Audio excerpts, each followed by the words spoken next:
našeho víkendového ústraní. Probably our minds have become a bit quieter. Možná se naše mysli staly trošku tižší. But then our knees take over. Ale začínají nás víc bolet kolena. And we feel sitting is painful. A máme pocit, že sezení je bolestivé. So it may be that we start to think about the unlikely story. Možná začneme přemýšlet o tom nepravděpodobném příběhu. That reality is here and now. Že skutečnost je tady a teď. That there's no past and no future. A že není žádná minulost a žádná budoucnost. We may start to think, well, it's okay for Dogen. Možná si začínáme myslet, možná to tak platí pro Dogena. He lived in a beautiful temple up in the mountains.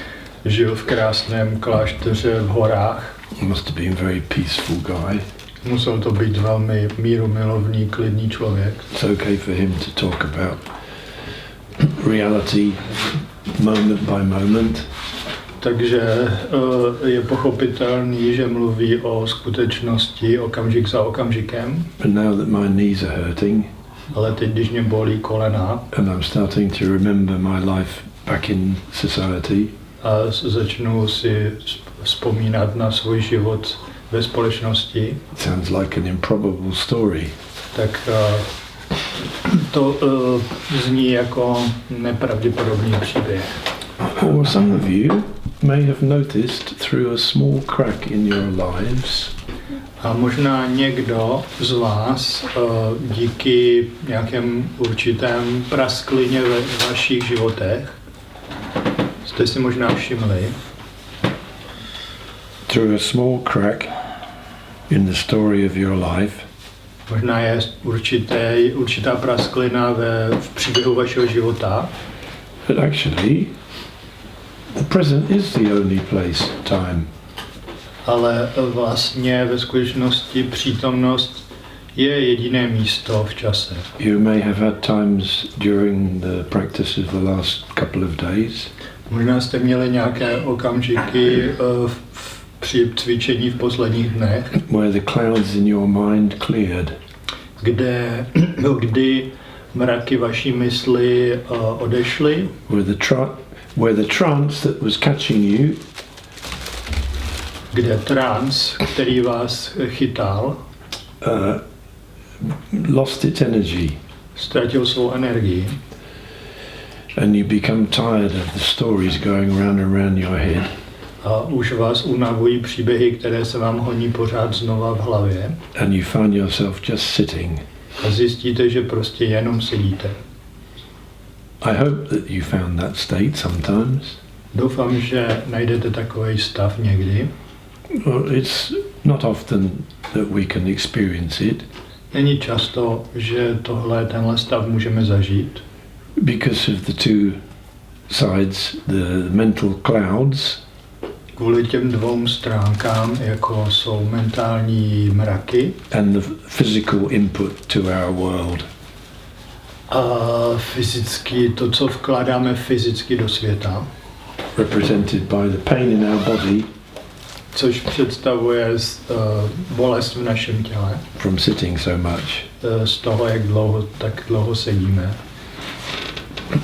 I have often talked about zazen as a state of balance. Často mluvím o zazenu jako o stavu rovnováhy. A balance between physical and mental.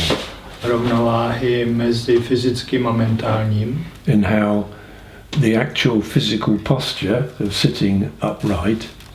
A jak ta vlastní pozice, kdy sedíme rovně, has a powerful effect on our nervous system. Jaký má silný vliv na naši nervovou soustavu. Which comes from the spinal cord out through the bones. Což pochází z páteře spinal comes from the center of the spine. Yeah. Pochází z obratlů páteře. Through the vertebrae. All our nervous system emerges. A náš nervový systém vlastně vychází z páteře. Mezi obratlami. Mezi obratly. And our nerves are tubes filled with chemical fluid. A naše nervy jsou vlastně jakési trubice naplněné chemickou kapalinou. And if we squeeze a tube with fluid in it, A když zmáčkneme trubičku, v které je tekutina, it changes the fluid flow. ovlivní to průtok té tekutiny. So as you may have heard me talk about before, Jak už jste možná slyšeli, už jsem o tom mluvil dřív, the posture itself actually affects how our nervous system controls our organs. tak ta pozice samotná vlastně kontroluje, má vliv na to, jak páteř ovlivňuje naše, nebo ta pozice ovlivňuje jak fungují naše orgány. Our brain, our eyes, our heart, Jak funguje náš mozek, naše srdce, naše oči, stomach, žaludek and everything. a všechno. And how to have a balanced nervous system Mít vyváženou nervovou soustavu means that our organs are not in a state of stimulation znamená, že naše orgány nejsou ve stavu stimulace, as when we feel excited or aggressive, jako v případě, když jsme nadšení nebo agresivní, or very intellectual. nebo velmi intelektuální, At the same time, they are not stimulated to be passive, ale současně nejsou stimulovány tak, aby byly pasivní, as when we have a nice drink of beer, jako když popijeme fajn pivo, eat food, jíme jídlo and lie back in the chair a opřeme se pohodlně do křesla and go to sleep. a usneme.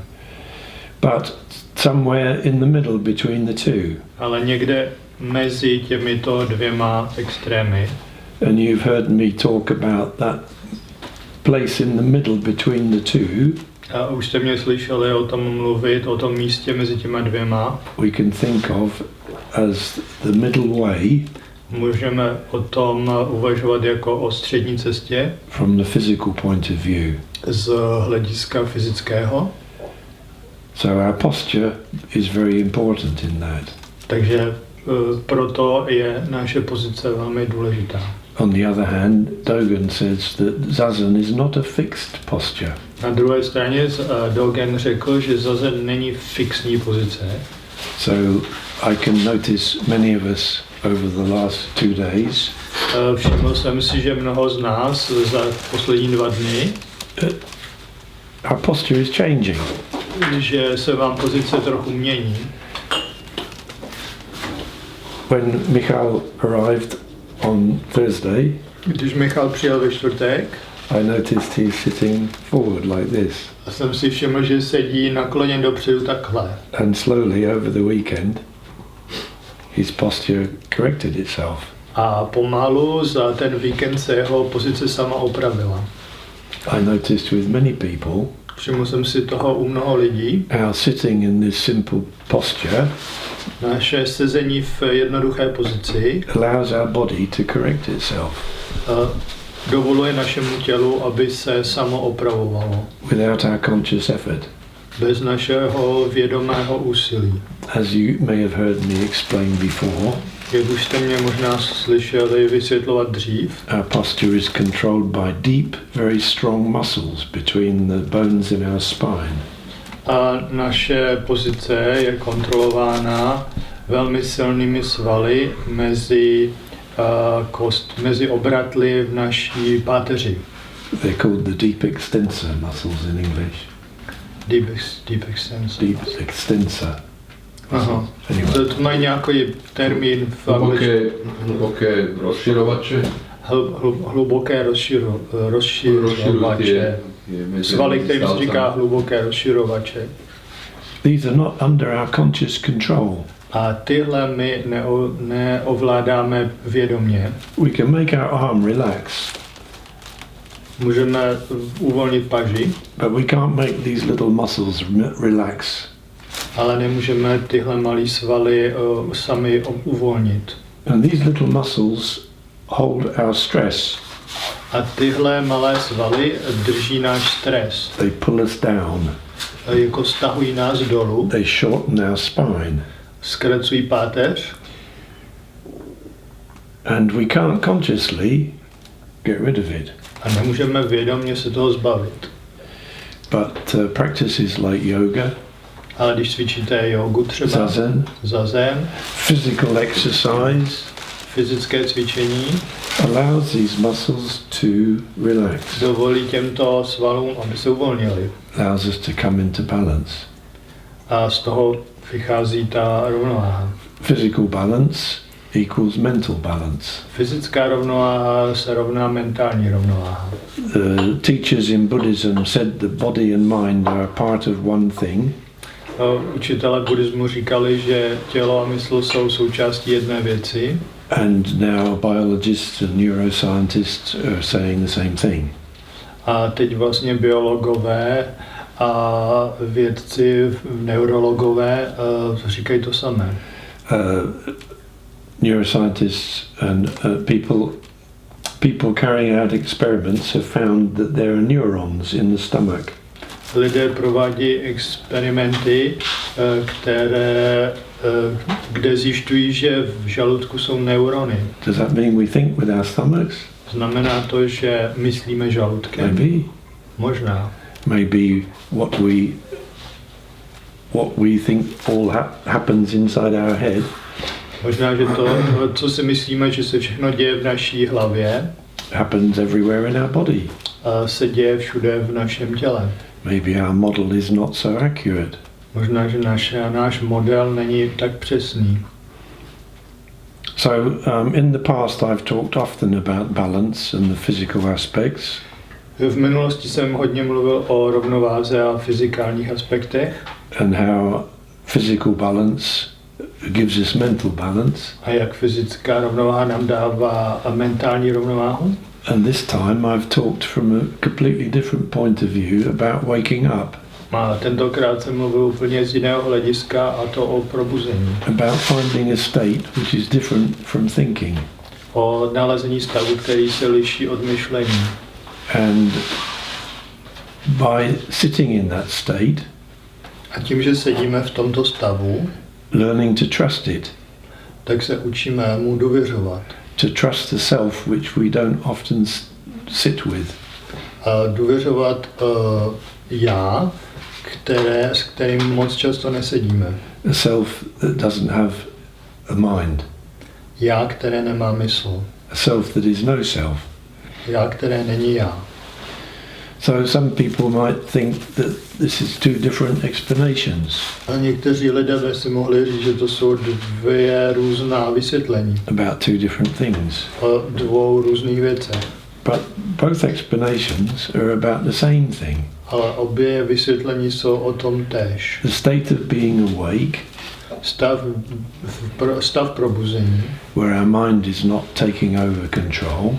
Kde naše mysl nepřebírá kontrolu. And we have access to our uncovered consciousness. A kdy máme přístup k našemu nezakrytému vědomí. Our red consciousness, as in Dogen's poem. Našemu syrovému, červenému vědomí, jako je to v básni Dogena. Finding our Buddha nature. Nacházení naší budovské podstaty. The nature of somebody who's woken up. Podstaty někoho, kdo se probudil. Finding wisdom. Nacházení moudrosti. Prajna. Before thinking. Než začneme myslet, přemýšlením. And being balanced. A být v rovnováze. Are all the same thing. To je všechno jedna tatáž věc. And the extraordinary thing is there is only one teaching in Buddhism. A úžasné je to, že v buddhismu je vlastně jenom jedno učení. There's only one teaching in all true teachings. Ve všech pravých učeních je vlastně jenom jedno učení. But because of words, ale kvůli slovu, and because we construct models, a protože konstruujeme modely, we mistakenly think that there are lots of different things. tak se pleteme v tom, že si myslíme, že je spousta různých věcí. And then we look for those things. Pak je hledáme. They sound wonderful, so we want to find them and get them. Když na nás působí skvěle, tak je chceme najít a získat. Peace, Mír, klid, enlightenment, osvícení, the awakened state, probuzený stav, a real life, skutečný život, living without fear. život beze strachu. The list is endless. Ten seznam je nekonečný. But what this man 2000 and something years ago found Ale to, co našel ten člověk před 2000 a několika sty lety, he found when he was sitting under a tree. našel, když seděl pod stromem, He found that to be awake, zjistil, že být probuzen, to find the real self, najít pravé já, to be balanced, být v rovnováze, is the best we can do as human beings. je nejlepší, co jako lidé můžeme udělat. And from that, the whole of the teachings emerged. A z toho pak pramenilo spousta různých učení. And what a lot of teachings there are. Sorry. And what a lot of teachings there A are. těch učení je takové množství. If we want to find out what's true and what's not true, we can spend our whole lives reading. Když chceme zjistit, co je pravda a co ne, tak bychom mohli taky strávit celý život tím, že budeme číst. Going to different meetings, Budeme chodit na nejrůznější setkání. meeting different people, Budeme se scházet s nejrůznějšími lidmi. thinking about it, Budeme o tom přemýšlet. going somewhere else. Pak půjdeme někam jinam. Somebody used the phrase spiritual tourist. Někdo použil frázi duchovní turista. It may be a nice life, Možná je to hezký život.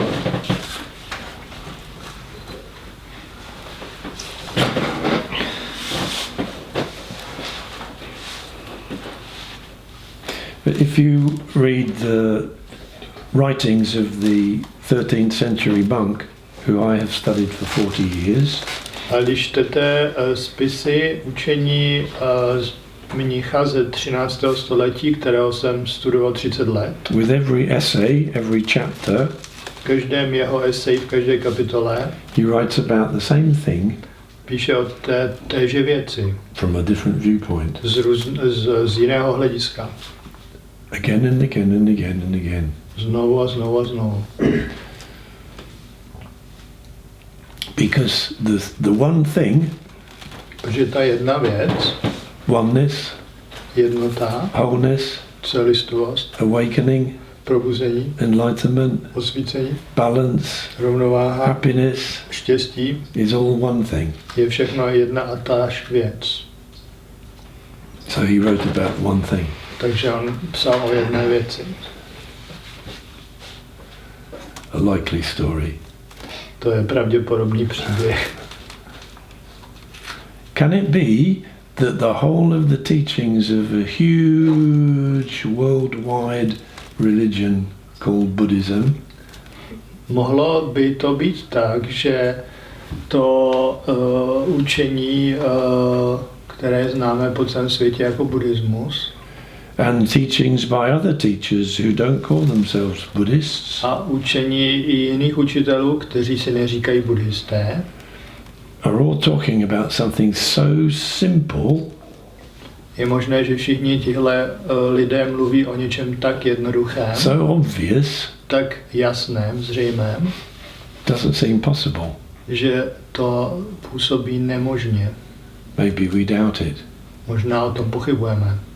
But for myself, after 40 years Ale já sám, po 40 letech, of studying the teachings, když jsem ta učení studoval, and another few years before that studying myself a pár let ještě předtím, když jsem studoval sám sebe, while climbing up mountains, když jsem dělal horolezectví v horách, I don't have any doubt. tak už nemám žádnou pochybnost. So it's nice. Takže to je příjemné. So that's all I want to say. We have to ask lots of questions and To je všechno, talk co about lots jsem of things. chtěl říct, a teď musíte se dávat spoustu otázek a spoustu věcí musíme diskutovat. Teoreticky by to mohlo byť aj logické, že tie učenia sú rovnaké, lebo vlastne mozgové neuróny fungujú u všetkých ľudí rovnako, čiže za určitých podmienok vlastne dojdú k rovnakému záveru. Theoretically, it's logical that all the teachings are the same because we all have the same neurons, the same bodies, so under certain circumstances we come to the same conclusion. Každý pes na svete breše hav hav. Every dog in the world makes the same sound, wow wow.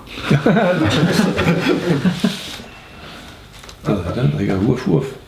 In English is different. In English, woof woof. English woof. In Czech, half half. In Czech, half half. Huff huff. Yeah, in Slovak, half half. Huff The huff. sound. Two huff huffs for one hole. Yes. Alebo ináč, všetci ľudia na svete hovoria jedným jazykom. Or in other words, all human beings speak the same language. Týmto. This time.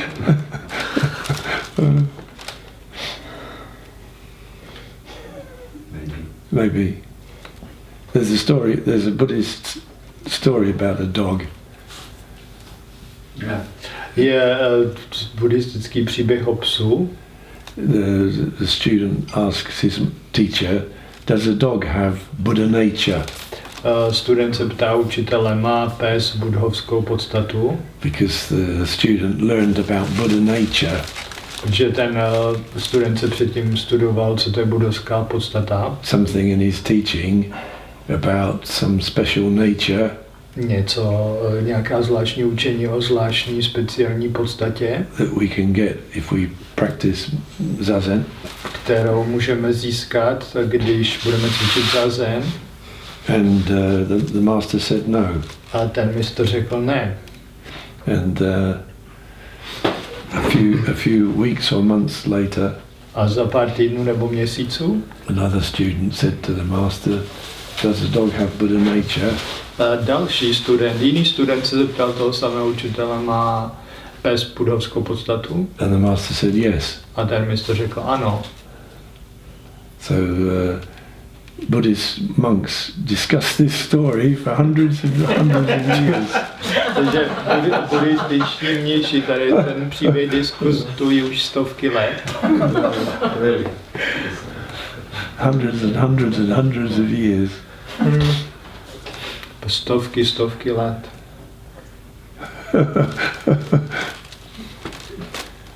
Ask the dog. Jak se má pes? Chudák. Yeah. Does a dog know it's a dog? Ví pes, že je pes. Yes. It's a big question. Že dobrá otázka. Je veľká otázka. Je to velká. It's a big question. It's a big question. But paradox is at the center of our existence. Paradox je, že v centru naší existence Je paradox. paradox je v centru naší existence. Yeah.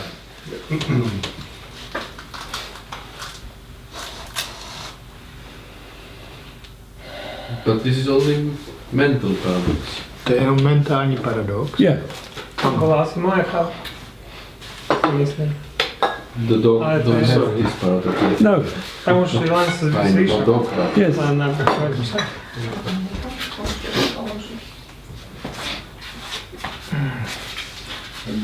Leješ. In English, Štefán Spohára. in English we say, Anglicky říkáme, one of my parents was a man, sorry, one of my parents was a man, jeden z mých rodičů byl muž, the other was a woman. ten druhý žena. No wonder I'm confused. Není divu, že jsem zmatený.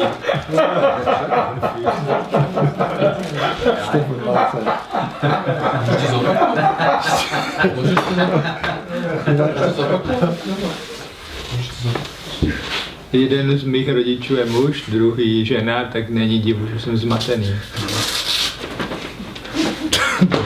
Boris, you don't like it. Ivo, ale nie je pravda, že rôzni ľudia za tých istých okolností dojdú rovnakým záverom. Často je to práve naopak. It is not true that all people will come to the same conclusion under the same circumstances, because it's often the opposite. Rinzaj by ti teraz vrazil jednu facku a spýtal by sa ťa, myslíš, že neviem, že ťa to bolelo? Rinzai would now hit you and ask you, do you think that I don't know that it hurts?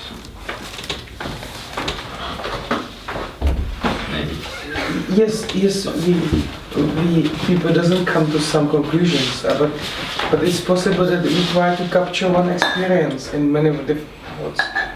It's possible. Lidi nemají stejné závěry, ale snažíme se zachytit, získat stejnou zkušenost. Možná. Maybe.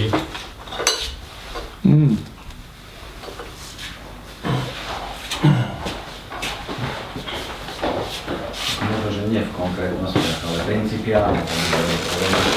Maybe not V jednoduchých specifically, but prípadoch the áno, v principle takom is the jednoduchom same. prípade hej. Akože nie, že 100%, hej, ale ako principiálne. V jednoduchých The veciach principle- sa asi zhodneme, že toto je šálka. We can agree. Asi we can- zhodneme, ale Most people will agree that this is a cup. About simple things, they agree. You are almost the master. Ale když došel na konec, tak už se nepře, protože ten prožitek je stejný. When they come to the end, they don't argue anymore because the experience is the same.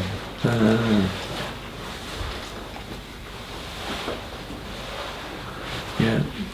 I know.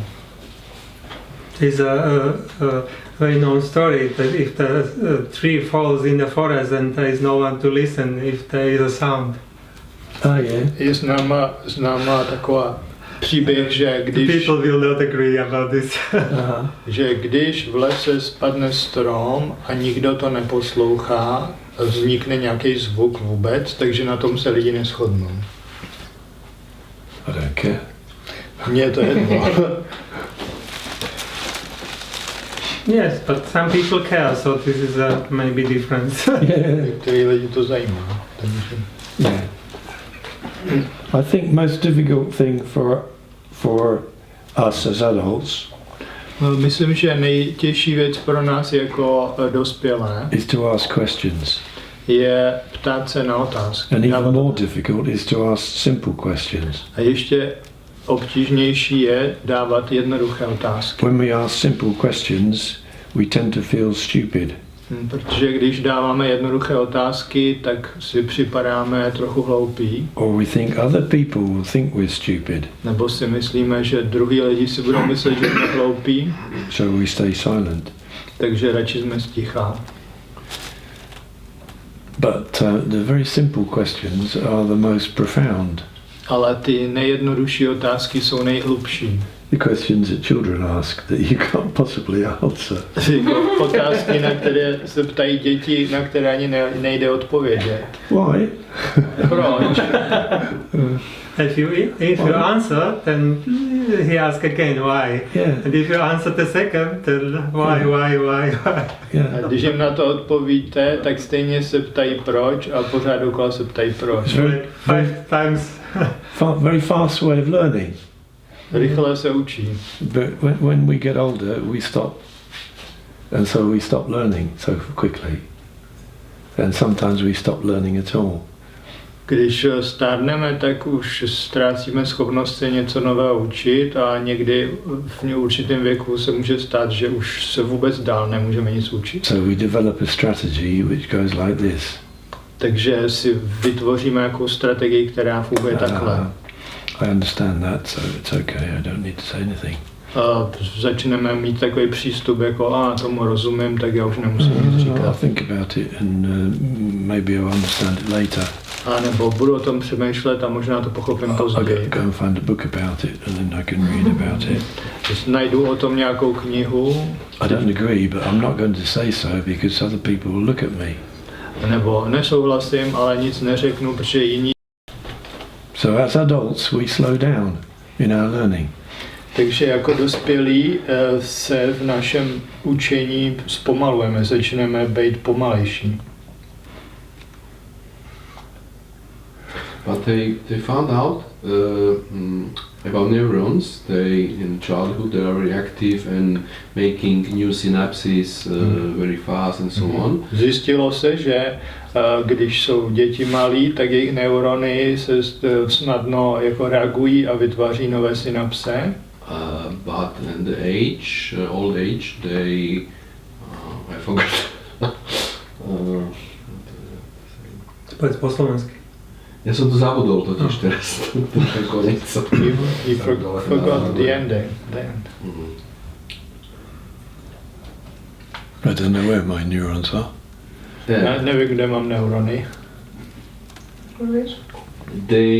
They used to make new ones, synapses, but not so fast, but they are more stronger than if you learn something in your old age, then the synapses are after more stronger, you don't lose it. Like a child lose it very quickly, it is new done, but the old one, if he makes some new approach or some revolution. Takže když v dospělosti si něco naučíme, tak to není tak jednoduchý se to naučit, ale když už si to naučíme, tak to nezapomeneme, že to je silnější spoj. Yeah, science is wonderful. Věda je úžasná. With scientific learning, we take a phenomenon. Když něco studujeme vědecky, tak nacházíme určitý jev. We objectify it. Najdeme nějaký jev a objektivizujeme ho. We make it into an object outside us. Uděláme z toho objekt, který je mimo nás. And we talk about it. A mluvíme o tom. With learning in the teachings of Buddhism, když se učíme učení buddhismu, we take a phenomenon vezmeme nějaký jev and we see how it applies to us. a díváme se, jak to vztahuje k nám. So it's a different approach to science. Takže je to jiný přístup než věda. I'm a scientist, Já jsem taky vědec, but I noticed this other way. ale všiml jsem si toho druhého způsobu. There are many scientific Buddhists. Existuje spousta buddhistů, kteří jsou jakoby vědecký. They're scholars. Jsou to učenci. They read, for instance, the works of Dogen. Studují spisy Dogena. And they discuss what Dogen meant.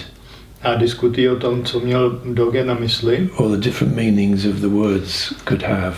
A nebo různé významy slov, které Dogen používal. Or what somebody else said. A nebo co řekl někdo další. They objectify what he's written. A objektivizují to, co Dogen napsal. And they study it. A studují to. And come to a conclusion. A pak přicházejí k nějakému závěru. But Dogen recommended that we read or hear what he said. Ale Dogen nám doporučoval, aby jsme, když něco čteme nebo slyšíme, co říkal, and study it in our experience. Abychom to studovali vlastním prožitkem. To study in experience, his meaning is completely different. Když mluví o tom studovat prožitkem, tak jeho to, jak to myslí, je úplně jinak. Not to objectify and discuss, a diskutovat, but to see what it is for me.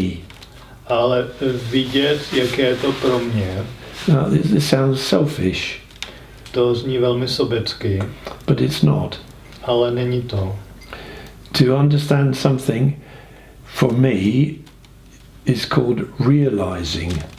Když něčemu porozumíme sami skrze sebe, tomu se říká realizace nebo uvědomění. So he talks about realizing something. Takže on mluví o realizaci, uskutečnění něčeho. Realizing something is not to objectify it, Realizovat, uskutečnit neznamená objektivizovat něco, but to eat it ale sníst to and then see what happens. a pak vidět, co se stane.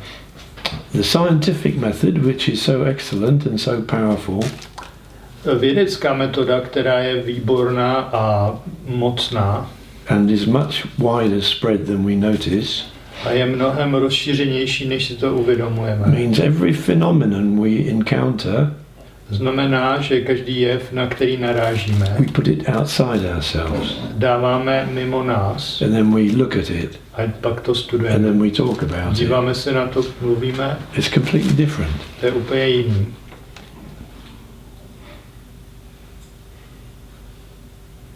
To eat something, to eat a phenomenon, to put it inside us, and then see what it means, what it feels like, is different. Něco sníst a pak pozorovat, co to s náma udělá, je něco jiného. It's not scientific, Není to vědecké, but it's very important. ale je to velmi důležité. This is how children learn. Takhle se učí děti. They don't objectify, okay, I want to walk. Neobjektivizují, neřeknou, já chci chodit. I'm putting, they are doing it with their whole body. Learning is inside them. Dělají to celým tělem, to učení je uvnitř nich. But as adults, we learn to put things outside us. Ale jako dospělí se učíme dávat věci mimo nás. Even our own problems we put outside us. I naše vlastní problémy dáváme mimo nás. And of course sometimes that's very helpful. A někdy to samozřejmě je užitečné. And there are many different kinds of therapy. Existuje spousta různých terapií, Psychotherapy, psychoterapie, and so on, tak dále, which are based on a scientific way of putting our problems outside us, které jsou založeny na vědeckém způsobu, jak dostat věci mimo nás ven and then looking at them, a dívat se na ně, discussing them. diskutovat o nich. But this is completely different Ale tohle je úplně jiné, to learning by realization. Než učení skrze vlastní realizaci nebo uskutečnění, As children do. tak jak to dělají děti. Learning by doing. Učíme se tak, že něco děláme. Learning by experiencing. Učíme se tím, že máme zážitek, zkušenost.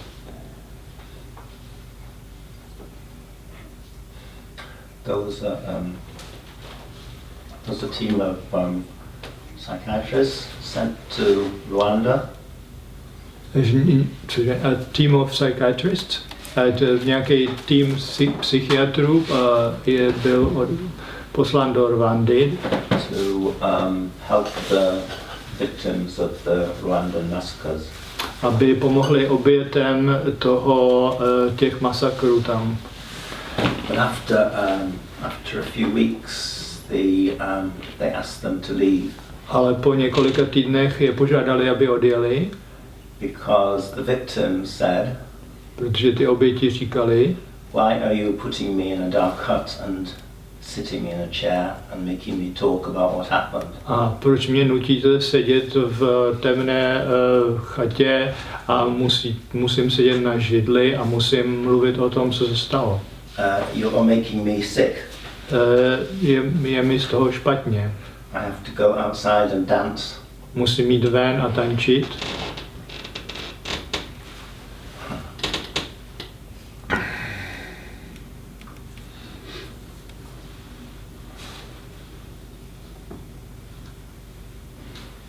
And about you, do you dance?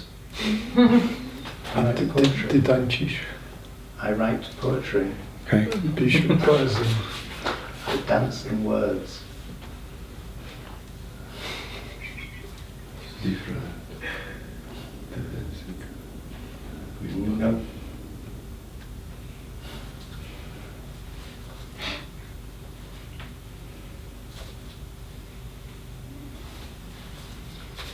Anyway, what do we think about the weekend?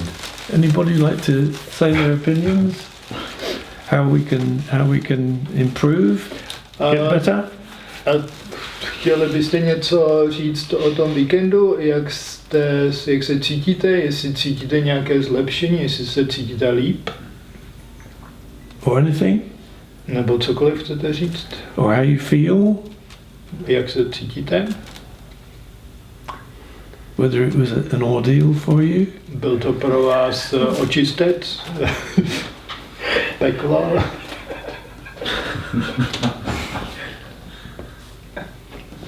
So I think thank you, Mike, and thank you all. It was great to be here. Děkuju Mikeovi, děkuju všem, bylo to skvělé tady být.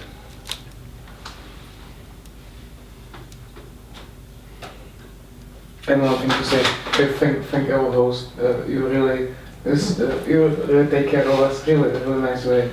Yes, very much. Taky poděkovat paní, že se o nás starala tady krásně celou dobu.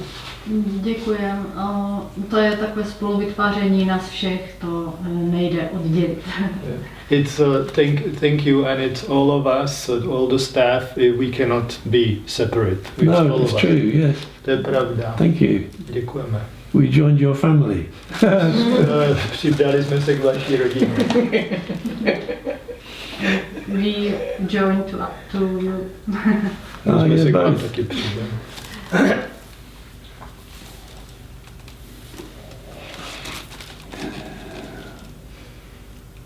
So what should we do?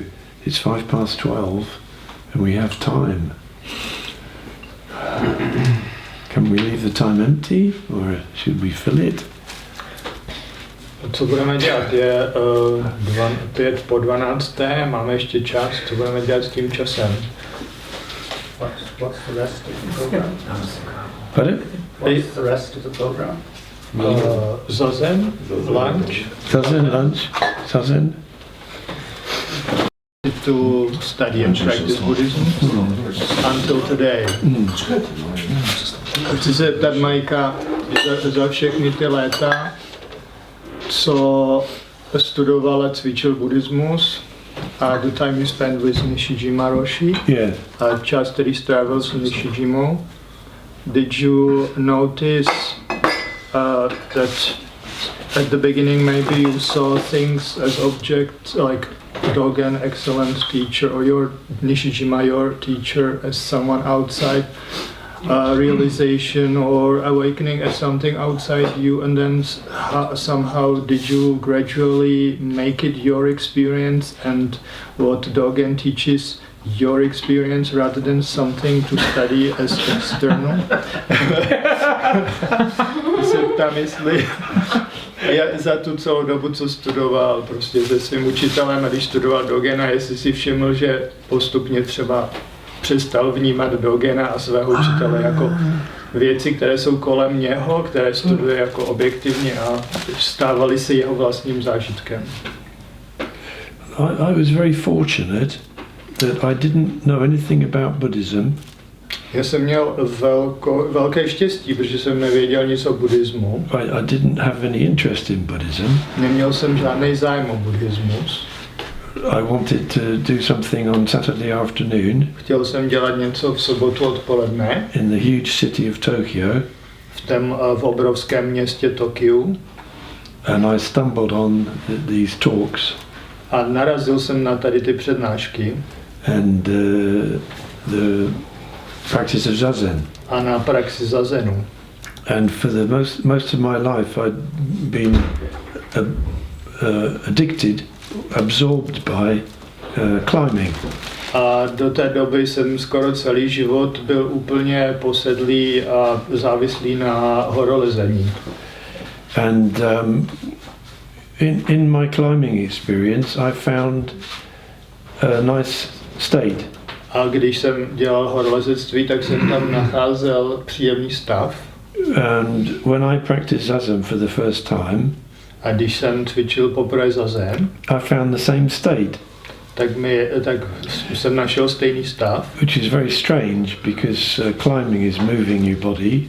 Protože je to velmi zvláštní, protože když lezete po horách, tak pohybujete tělem. And Zazen is sitting still. Když to zazen je sezení tiše. But for me, it was identical. Sezení bez pohybu, ale pro mě to bylo identický. So I started sitting. Tak jsem začal sedět. I didn't know anything about Buddhism. Nevěděl jsem nic o buddhismu. And then I got interested in. My teacher was translating into English the works of Dogen. A pak mě začalo zajímat, že můj učitel pracoval na překladu učení mistra Dogena. I wasn't interested in reading and studying Dogen.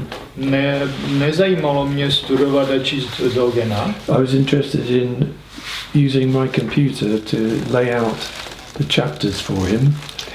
Zajímalo mě, jak použitím počítače rozvrhovat ty kapitoly pro mého učitele, so people could read them. Aby je mohli lidi číst. And I continued to do this for maybe 15 years.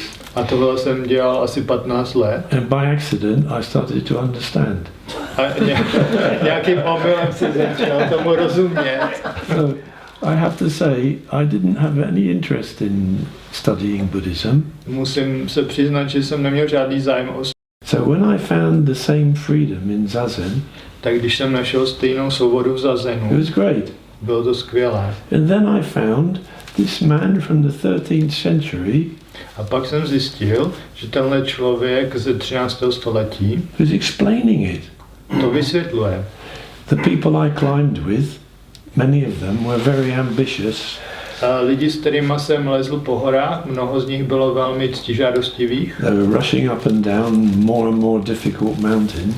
Běhali po čím dál těžších horách. Nobody talked about what was the essence of what we were doing. Nikdo nemluvil o tom, jaká je podstata toho, co děláme. But I found the explanation of the essence of what I'd been doing. Ale našel jsem vysvětlení podstaty toho, co jsem dělal. In these writings. V těch spisech mistra Dogena. So, to me, looking back, it seems almost accidental. Takže pro mě, když se na to dívám zpětně, tak mi to přijde jakoby taková náhoda. Skoro. Of course, it's not really accidental because I decided to do it. Samozřejmě, že to není naprostá náhoda, protože jsem se rozhodl to dělat. But in another way, I didn't have any interest in studying. Ale jinak řečeno, vlastně jsem neměl žádný zájem studovat. So I didn't study any other kind of teaching. Tak jsem nestudoval žádná jiná další učení. At all. Vůbec. So when I came back to England in 2000, takže když jsem se vrátil do Anglie v roce 2000, I knew nothing about all these groups here and there. Tak jsem nevěděl nic o těch různých skupinách, které byly po světě. And I still know very little. A pořád o nich vím jenom málo. But I learned about my real experience. Ale naučil jsem se vlastní zkušenost. And that taught me about myself. A ta mě naučila, kdo vlastně jsem. And that's enough. A to stačí. Hey, life is not so long. A život není tak dlouhý.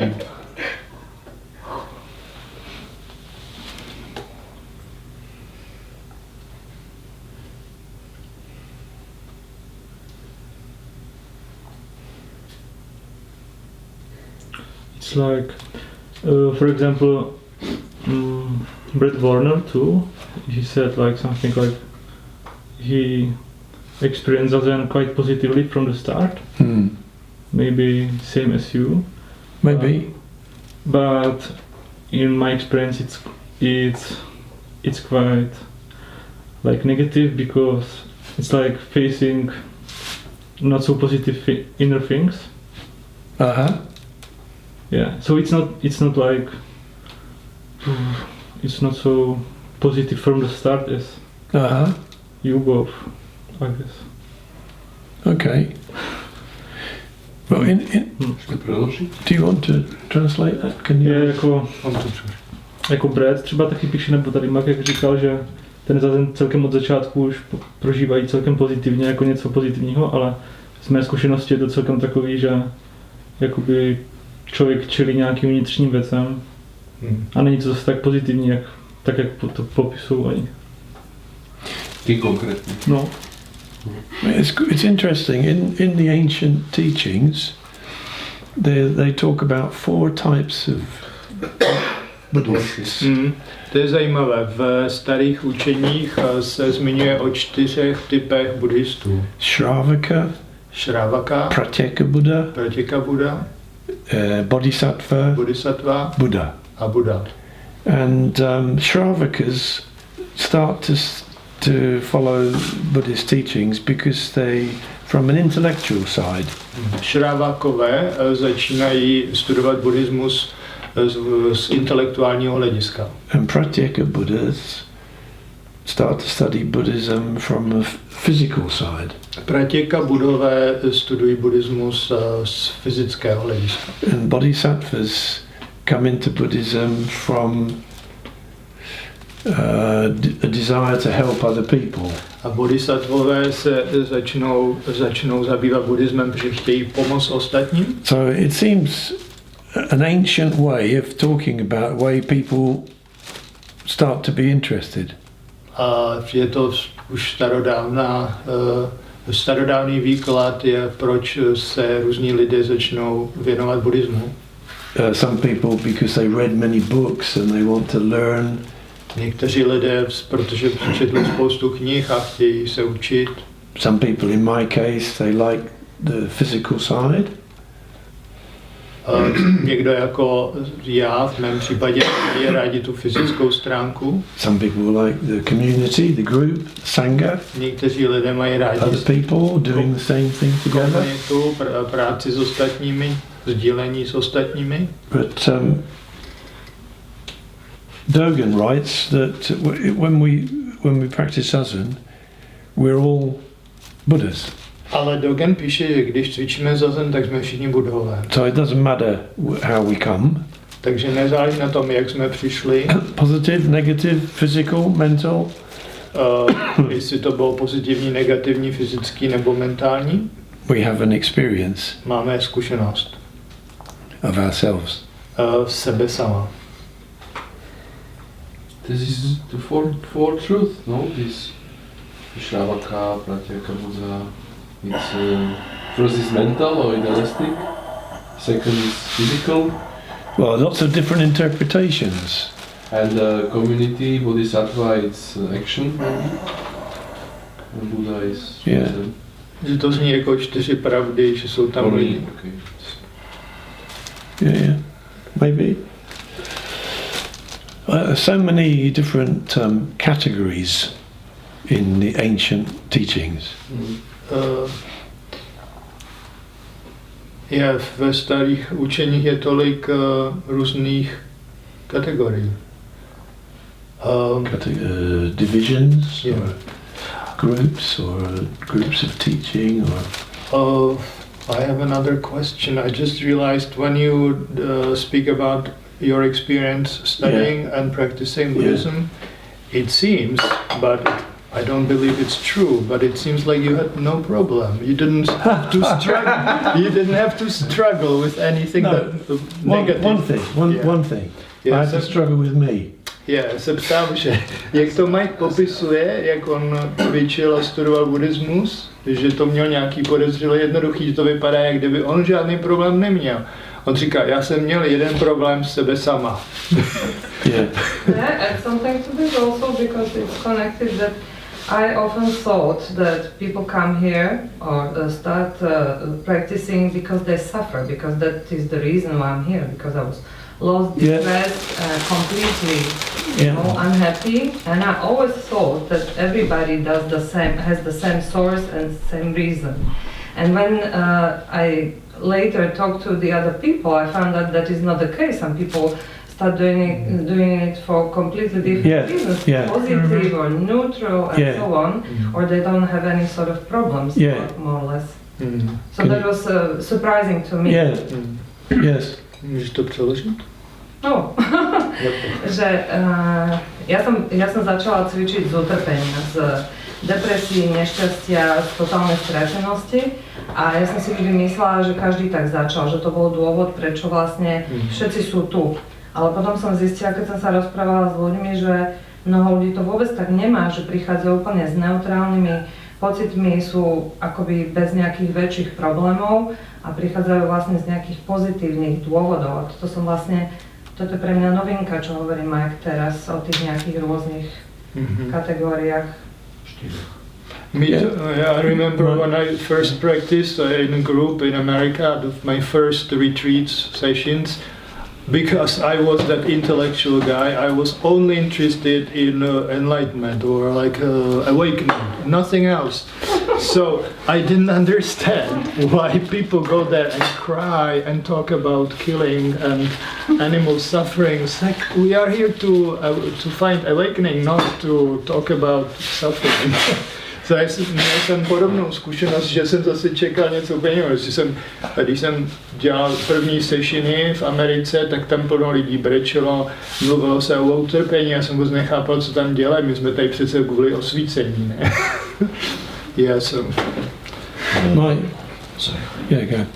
For example, I was a Christian for, mostly for my whole life. And I was fed up with dogmatism and theory and believing this, believing that. So I was looking for something more practical, more down to earth, more that could be like applicable to daily life. As Peter said, many people have many reasons to start with Buddhism.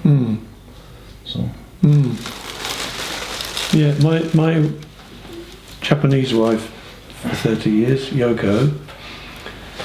Moje japonská manželka, s kterou byla moje manželka 30 let, Yoko. We met at the meetings. My jsme se seznámili na těch setkáních. She came because her first husband had been killed in a road accident. Ona přišla, protože její první manžel se zabil při autonehodě. And she was bringing up a small boy.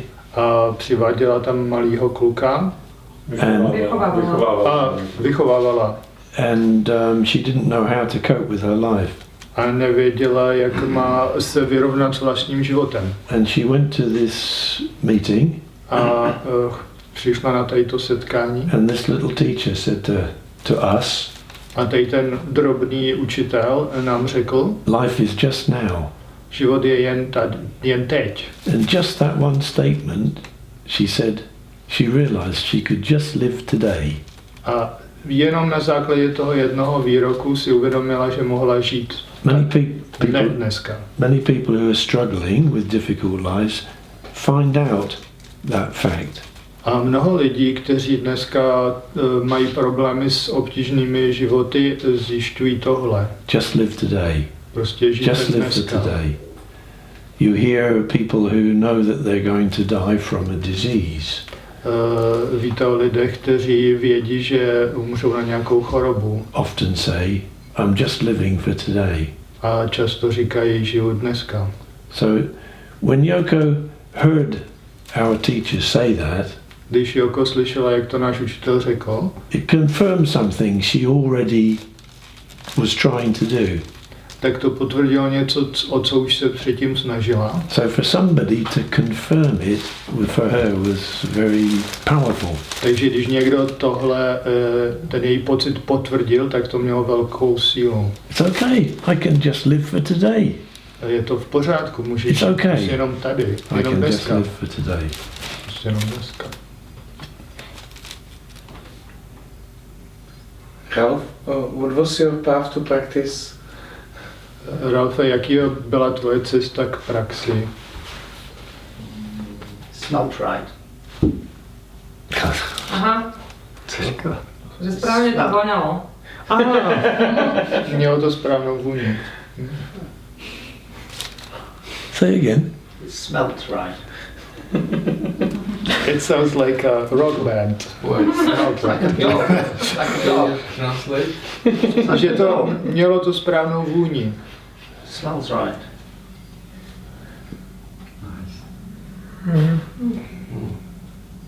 Difficult to understand. It's nothing. Feels like home. Feels makes sense. Feels like home. Smells right. Home? Home. Smells like home.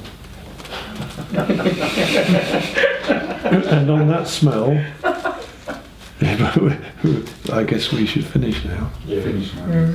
So as this is our last talk, thank you all very much. Tohle byl náš poslední talk, všem vám moc děkuju.